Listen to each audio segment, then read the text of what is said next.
Harold Williams, one of the founding members here at Precedent Wealth Partners, joined in today's podcast by Drew Casey, one of my colleagues, CFP, and on our wealth advisor team. And this should be a good conversation because we're talking about Social Security. Exciting. As you know, it seems like we get more questions around people planning for or commencing retirement, and of course, it raises the question about when do I claim? Should I claim early, late? On my full retirement date? And we'll explore that, but also kind of a lot of other stuff as well. And maybe a good place to start is just to, if you don't mind, giving our viewers a little bit of an overview of those full retirement dates and the range around when they start, because it's not yet the same for everybody at this point. It does vary by when you were born.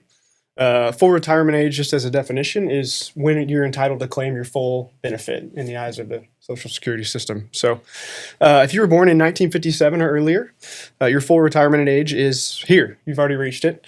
If you're born in 1958, it's 66 and 8 months. Okay. 1959, it's 66 and 10 months. And then if you were born in 1960 or later, you're now at a full retirement age of 67. So after that point, everyone is on the same scale. Level, from there on. And, for now. Yeah, and there's this concept that people will run into if they read up on this called primary insurance amount, PIA. Right. And that I'm correct, I think, in summarizing. That's just really a term that Social Security uses for your full benefit if you retired at age 67. That's right. With the full, 40 quarters of earnings, in other words, to qualify. That's right. Yeah, full work history. That's your insurance amount. That's what you get. So a lot of people, though, we're in an age where people are sometimes phasing into retirement. They're thinking about retiring earlier than that. We're also run into a lot of clients that are working longer than full retirement age. Yep. We probably ought to talk about the concept of discounting. If you start early, you take a lower benefit, as well as enhancing your benefit by delaying the start date. You want to I think we got a good slide on that if you want to, summarize that. We do. We'll pull that up. But as you said, there's kind of two different sides to this coin. You could start taking it early. So you can take Social Security at age 62. That's the earliest you can claim. But you can claim at 62 if you'd like to. You're just going to get less money a month. You're going to get a lower benefit per month, and you're setting that benefit in stone. So that lower amount will continue for the rest of your life if you claim early. So here's some numbers, if I could just throw these out. If you claim at 67, call that full retirement age, you get 100%, of course. 100% of that PIA amount. PIA amount, exactly. Okay. If you claim at 66, you're getting 93% of that amount for the rest of your life. If you claim at 65, that drops to 87%. 64, 80%. 63, 75%. And if you claim at 62, you're getting a 70% benefit of your PIA. So a 30% haircut. You can claim 5 years earlier, but you lose that 30% for the remainder of your life. A lot of people, it seems like, talk about, I think a danger that we see is that there are a lot of just generalizations floating around out there. Mm-hmm. You always ought to claim early because you don't know how long you're going to live. Exactly. And I think it's fair to say our conclusion after studying this and working through many, many situations with clients is that this isn't a one size fits all. Certainly not. There's not a generalizations are dangerous. You would agree? They are dangerous. It's a function to some degree of your life expectancy. We'll get to that a little bit later. It's a function of your current work status. We can talk about that in a second. But if you're claiming early and still working, you probably don't want to claim early, and we'll get into those numbers. Yeah. It's an effect of, do you want to take a bet on a longer life expectancy? So the numbers on the opposite side of that coin. Yeah. Maybe we can get to that. You can enhance if you're willing to wait and gamble if you're patient, a little bit exactly. on how long you're going to live. Talk about that. Yeah. So at age 68, your benefit goes up 8%. It's really going up 8% a year every year that you claim, that you delay claiming. It does not go up past age 70. So at age 70, you're looking at 124% of your full retirement age PIA. Yeah. If you're willing to wait those 3 years and claim later on. So that that can be kind of significant, depending on what someone's doing. If they're still working and they don't particularly need Oh, absolutely. the cash flow, Hmm. they're getting a built-in increase on their lifetime pension by waiting. Hmm. And of course, if you're still working and you do elect to receive the benefit, it's going to stack on top of your other income that you're earning, meaning it's going to be taxed at your highest rate. Although all Social Security is not taxed for income tax purposes. That's right. That's the rule, right? Mm-hmm. So the maximum that Social Security benefits are taxed is at 85%. So I think we got a table on that later. We do. That we're going to hit. Yeah, we'll highlight that in detail. But we probably ought to talk about this early retirement benefit and maybe and perhaps before we do that, let's frame life expectancy, because I think I think it's fair to say we see over and over people they tend to underestimate their life expectancy. They do. And so what's the data? And then we'll talk even about the sources of the data. Yeah. As you said, that's often a motivation maybe to claim early, that they think that they've got a shorter life expectancy than average. Here's the current data on life expectancy. At age 82, the average life expectancy for a male is 83.7 years. So you got another 20. I think you meant to say at age 62. 62. Did I say 82? 82. Thank you. Yeah. For a female, that's 86 and a half. Okay. At age 67, that life expectancy for a male is 85.1 years, 87.5 for a female. And at age 70, if you make it to that point, your life expectancy is even higher, 86 for a male, 88.1 years for a female. All that to say, probably longer than most people expect or envision themselves living. And there's some data. We don't have a chart on it here, but it's generally the case that clients that are more affluent, higher net worth, and that tends to be our clientele. Mm-hmm. I think these stats that you shared are from Social Security itself, and that's their source of data is the entire U.S. population. But when you carve off the affluent sector, those life expectancies are actually even a little bit longer than the ones we just showed on the slide. They are. So, it's important that people not jump to the conclusion that they can't live long enough to make some of these later claiming periods pay off. So that's right. Yeah, that's important. But let's go back to the whole early claiming scenario, because I think a lot of people are sort of locked in on that, and they need to understand kind of what the trade-offs are. Yeah. And I guess one of them is if you claim early before age 67, if that's your full retirement date, and then you end up earning more money from working than maybe you thought you were going to earn in those years before retirement, you can lose some benefits. You can. And it used to be you could change your mind. You could, I can remember before the rule change where if you claimed early, all the way up till normal retirement date, if you were willing to give them the money back, you could completely reverse and go back change course and change horses. Mm-hmm. That's now more limited, though, is it not? It is. So you can still do that, but only within 12 months of your early claiming. So you got a little bit of runway there to test it out, see how things go. Maybe some unexpected income comes in, and you can reverse from that point. But they give you that 12-month window so if to change your mind. If you're 62 and you retire, you go ahead and claim. And then at 63 and a half, you decide, well, I'm gonna, I think I'm gonna take a contract and start, driving for Uber, or maybe you get called out of retirement by a former employer to do some consulting, and you're earning some income you didn't expect to earn. Well, now all of a sudden that lower Social Security benefits stacked on top of that, for tax purposes. Plus, you can actually lose some of the benefit if you earn too much money. That's right. Not right? That is. Yeah. There is a reduction in income if your income is over certain limits. It can temporarily lower your benefit. If you reach that point, maybe 18 months later, you've claimed, you're stuck, you decide to go back to work. Well, that extra income that you start getting unexpectedly is actually going to lower the benefit that you're getting on top of a reduced benefit in the first place. Yeah, you've locked in the 30% discount. You're now past 12 months. That's right. You can't change your mind on that. You start getting some income and it's too much, and you actually lose some of the 30% discounted Social Yeah. Security It's benefit. kind of a double whammy. Wow. Yeah. That is not a very happy circumstance. It's painful. Yes. Kind of a dead end you don't want to find yourself in. Right. The numbers on that, their thresholds are actually pretty low, which make this even more painful. So here's the rule. If you haven't reached full retirement age and you have earned income, $1 in benefits will be deducted for every $2 you earn above the annual earnings limit, which in 2026 is only $24,480. So you can make $2,000 a month, sort of part time, Without any impact. without to it impacting your benefit. benefit. But if you claimed early and you make more than $2,000 now, for every dollar over that, you're giving up. Every $2 Every over $2, that, you're giving giving up up half. $1 of Social Security. Exactly. Pretty high tax. So you could be making, if you're making a lot of money, you could receive no Social Yeah. Security benefit. and yet you've locked in the discount Exactly. for life. Mhm. Yeah. Now your spouse's earnings don't affect that, right? And investment earnings don't affect that. It's Correct. just It's earnings from working, earned income. whether a That's right. W-2 or whether self-employed. Exactly. Yeah. Okay. All right. Well, that's and I think as the chart shows here, in the year that you would otherwise hit full retirement, that formula's liberalized just a little bit.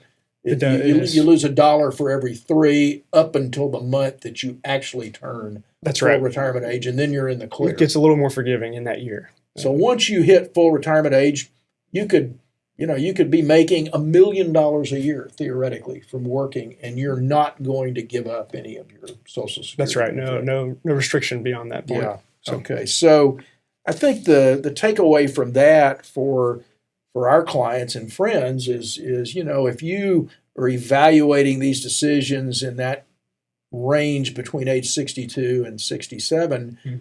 and there's really any possibility you're going to do meaningful work and earn money, you really need to be judicious and careful. Need to be very about careful. taking your benefit early, Mhm. because it could end up costing you. So now let's talk about spousal benefits. I think we get more questions about this, maybe than any other area. And It's complicated. We've still got clients that come in here where one of the spouses, they've been a single income household almost their whole Mhm. career. And the stay-at-home spouse doesn't really think they're entitled to any benefit. They don't have work That's history. That's not true. Yeah, that's right. It's at a baseline level, spousal benefits pretty simple. Full retirement age, you can take either 100% of your own retirement benefits. So for a spouse who's never worked, that would be 0, Yeah. or 50% of your spouse's benefit. So there's still a meaningful whichever is higher. whichever's higher. So if I'm the spouse with the lower income over history, and let's just say my Social Security benefit would be $1,000 a month, Mhm. but I'm married to the higher income spouse, and their Social Security benefit, they're now at full retirement age, and they're collecting $3,000 a month. I can instead get 50% of their benefit, which would be That's right. $1,500 $1,500 instead a of month. my $1,000. Exactly. So, well, that's a nice benefit. It is. Yeah. It can be pretty meaningful in a Sure. long-term projections. Sure. There are some rules around that. If you're divorced, you were married for 10 years or more, you can still receive benefits based on your ex-spouse's earnings. Okay. Same restriction, up to 50% of their retirement benefits. But Okay. So that is a you don't concession. lose that right just from divorce. Exactly. Yeah. Let's talk a little bit about some of those, and when we run into these situations, because the structure of American families has morphed a lot, in the last 30 or 40 years, and you've often got people around retirement that may have dependents in their household, like grandkids that they're raising, and it sort of begs the question of inheriting or having a survivor benefit if the primary earner who earned the Social Security benefit passes away. That's right. Let's talk a little bit about survivor benefits and how those work. Yeah, absolutely. So if you have a dependent in your household, you pass away, you've got earned work history, you would be subject to Social Security benefits. Those dependents can begin to receive Social Security benefits. And obviously, if you have a surviving spouse, they are a survivor that can continue your Exactly. benefit if you die. And, That's right. Go ahead, though. I interrupted. No, that's your- okay. your The chain of same thought. would apply to your dependents. Now, there are some limits on that. They need to be minor children under the age of 18 or grandchildren. They can be under the age of 19 and still attending primary or secondary school full time. So you run into these kind of ceilings, but Yeah. minor children and grandchildren generally are subject to receiving those I think benefits. what a lot of people forget is that, so if you've got a situation where it's not my case today, but let's just say my wife and I, who are both collecting Social Security, if we were raising a grandchild in our house as a dependent who was a minor, it's just maybe a teenager, Right. We would not just be collecting my benefit and a spousal benefit. There would be a dependent benefit for that grandchild in the house. So our That's right. combined family benefit would be higher. And then if I passed away first, my wife and that grandchild could continue to get survivor benefits Absolutely. under my record. Yeah. So it's not just in the event of a premature death. If you're already collecting benefits and you're retired, Yeah. you're No, that's able to claim that actually benefit as quite well. significant. I think the other thing that's important to maybe bring out here on survivor benefits is where you have where the situation we alluded to earlier, where maybe one spouse is really the predominant higher income earner for most of the work history, and the other spouse is lower. And so let's say the higher earning spouse passes away. How is the survivor benefit calculated for the survivor in that case? And let's take a situation like almost like my own, where I waited, and waited past full retirement age to get an enhanced benefit. My wife now has a benefit. Her spousal benefit is higher than her own benefit, so she gets 50% of my primary insurance amount, which is less than I'm actually collecting because I waited past the normal date. But if I were to die today, what does she just keep getting her spousal amount, or what is the amount she gets? She'll get an adjustment to kind of get her from where she is today up to the amount that you're receiving.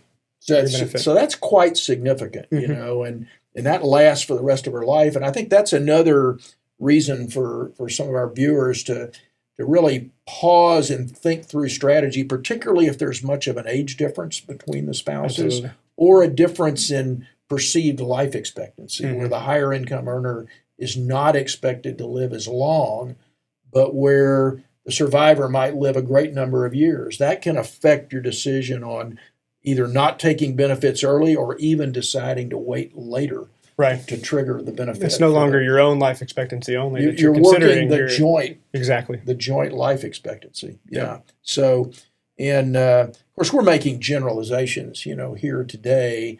A lot of this really needs some numerical analysis. You might comment on generally how we like to approach that, when we're working with a couple to run those what ifs. Yeah, absolutely. This is usually a what if that's built into our long-term projections that we start with, with most client relationships. Those things factor in income, expenses, life expectancy, all those different factors.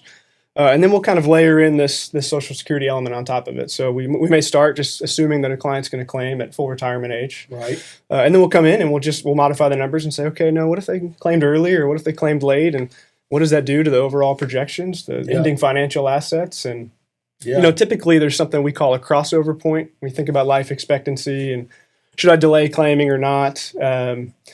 That life expectancy is really kind of the number one factor, whether it's single or joint, like we were just talking about, because often the financial impact in the short term might be negative for delaying benefits. But when someone lives into their early 90s or mid 90s, that can make a pretty significant impact on the ending numbers. And for a married couple, we're really talking about if either of them live to that point, that extends the time for the crossover point to be realized and surpassed. Exactly. And I think a lot of people just don't take the time to think through that. I don't want to take any shots here at dedicated public servants, but I've gotten war stories from people that go down to claim Social Security maybe without having done a lot of analysis, and they'll relay that, well, when I went down there, the person at Social Security told me you should consider doing X, Y, Z because this is better. I think we can state categorically the people at Social Security are not authorized to be dispensing that kind of advice, and they really shouldn't be. They don't know your situation. They don't know your fact details. And so they don't know your life. Whether someone comes to precedent or elsewhere, this is really for most families, a profoundly important decision. Yeah. Not to be sloughed over lightly or subjected to some general platitudes or generalizations that you read about or saw on the internet. I saw a headline somewhere. Yeah. I mean, as we've been talking about, all the factors go into this: life expectancy, your spouse's life expectancy, dependence, your work history, your expectations of the future years. There's even I think we want to come back to the taxability of the benefits, but that, and I know we've got a chart on that we'll pull up in just a second, but just as to timing,